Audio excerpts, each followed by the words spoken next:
Apakah Anda tahu jika keong sawah memiliki nilai jual yang tinggi? Keong sawah atau yang lebih dikenal dengan nama tutut adalah hewan yang bisa diolah menjadi hidangan kuliner lezat. Bahkan di beberapa daerah di Indonesia, santapan hasil olahan tutut telah menjadi makanan khas yang digandrungi banyak orang. Hewan bercangkang ini biasanya dimasak dengan bumbu kuning yang gurih hingga pedas. Tutut biasanya direbus lalu disajikan sebagai makanan berkuah. Yang menarik dari panganan ini adalah cara untuk memakannya, yakni dengan menyedot langsung bagian daging dari cangkangnya.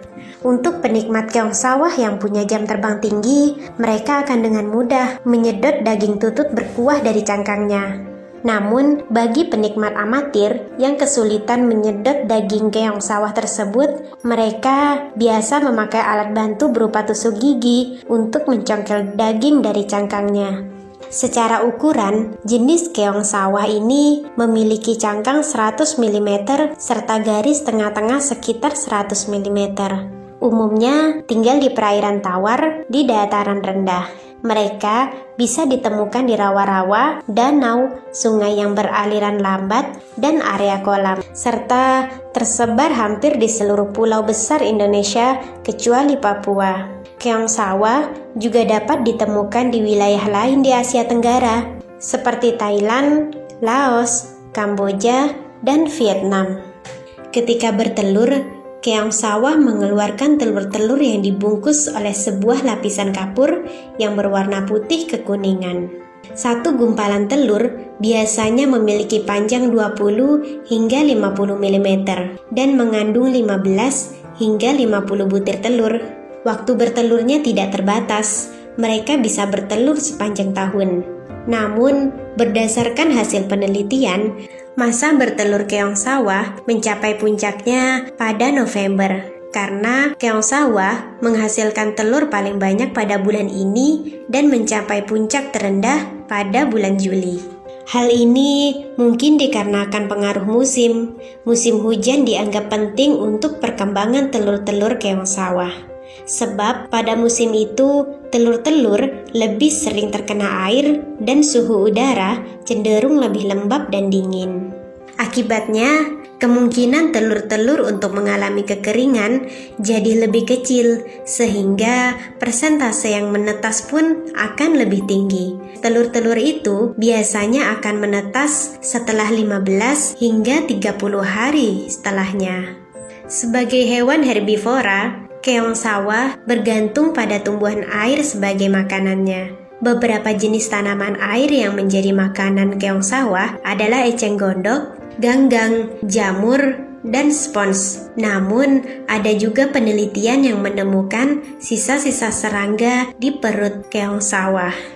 Dalam sebuah penelitian, keong sawah lebih memilih daun-daun yang sudah lunak dan tidak dapat memakan tulang daun yang terlalu keras untuk gigi mereka yang masih halus. Keong sawah mengandung protein, kalsium, rendah kolesterol, karbohidrat, dan fosfor. Selama ini, masyarakat mengenal minyak ikan sebagai asupan omega 3 dan omega 6 sebagai nutrisi otak. Namun, tahukah Anda, ternyata keong sawah memiliki kandungan omega 6 yang berperan dalam perkembangan otak. Selain itu, kedua asam lemak tersebut juga baik untuk memelihara hormon, kulit, kuku, rambut, mencegah sel rusak, dan meringankan gejala sesak nafas. Jika dulu keong sawah hanya dijadikan makanan khas pembuka puasa di beberapa daerah, kini sudah banyak dijajakan di pinggir jalan sampai restoran Eropa pada bulan-bulan biasa. Semula, keong sawah memang merupakan hama pengganggu bagi para petani padi. Tetapi, karena diketahui banyak manfaat dari hewan ini, maka mulai banyak yang mengusahakan hingga mendapatkan untung. Hal pertama yang harus disiapkan dari budidaya keong sawah adalah persiapan kolam. Kolam yang digunakan bisa berupa kolam semen atau kolam tanah. Sebaiknya bagian bawah kolam dibuat secara landai agar keong nantinya dapat merambat ke permukaan kolam ketika terjadi perubahan suhu air. Gunakan air sungai, air sumur, atau air dari mata air pegunungan untuk membudidayakannya, sebab keong tidak tahan dengan air limbah.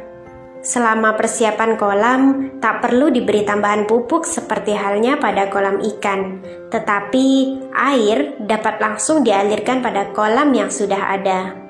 Letakkan beberapa ranting bercabang atau bambu yang nantinya bisa digunakan keong sebagai tempat memanjat dan menempel. Untuk mendapatkan bibit keong sawah, Anda dapat menangkapnya dari rawa dengan menggunakan jaring besi. Saat dijaring dengan sendirinya, keong tersebut telah tersortir sehingga ukuran keong sawah yang terjaring bersamaan bisa satu kelompok. Untuk proses pemeliharaannya, pakan yang diberikan bisa berupa dedaunan hijau berbentuk lebar, misalnya daun pepaya, daun talas, daun singkong, dan sebagainya. Keong sawah yang siap bertelur biasanya telah mencapai ukuran diameter tubuh 5 cm. Dari satu ekor indukan akan menghasilkan keong sawah sebanyak 30 ekor. Telur berbentuk granul dengan warna pink dan akan menetas dalam waktu 1 bulan. Tidak ada penyakit tertentu yang menyerang keong, namun sebaiknya Anda tetap menjaga kondisi air. Agar terhindar dari kematian, kondisi keong juga perlu dicek. Misalnya dengan mengaduk air, kemudian lihat apakah ada keong yang menyembul ke atas dan mengapung. Keong yang menyembul itulah yang merupakan keong mati. Segera pindahkan keong tersebut agar tidak menyebar ke keong lainnya. Setelah 2 minggu, keong bisa dipanen. Baik kecil maupun besar bisa dipanen karena sesuai permintaan. Yang besar biasanya akan dijadikan konsumsi, sedangkan yang kecil bisa digunakan sebagai pakan ternak. Gunakan serokan ketika panen, kemudian segera masukkan keong ke karung plastik kosong. Ketika diangkut, jangan lupa menyiram karung plastik tadi dengan air, agar air dapat masuk ke karung secara perlahan, serta bertujuan menjaga kelembapan udara di dalam karung. Siapa sangka, bisnis keong sawah bisa mendapatkan omset hingga 18 juta per bulan. Seperti salah seorang pemuda dari Bogor yang memulai usahanya dengan modal 500.000 hingga 1 juta rupiah. Ia bisa menjual keong sawah sebanyak 1 hingga 2 ton per bulannya. Menurutnya, dalam konsep berbisnis, yang terpenting berani memulai dan memiliki niat yang baik. Selain itu, harus juga dibarengi dengan usaha yang keras dan pantang menyerah.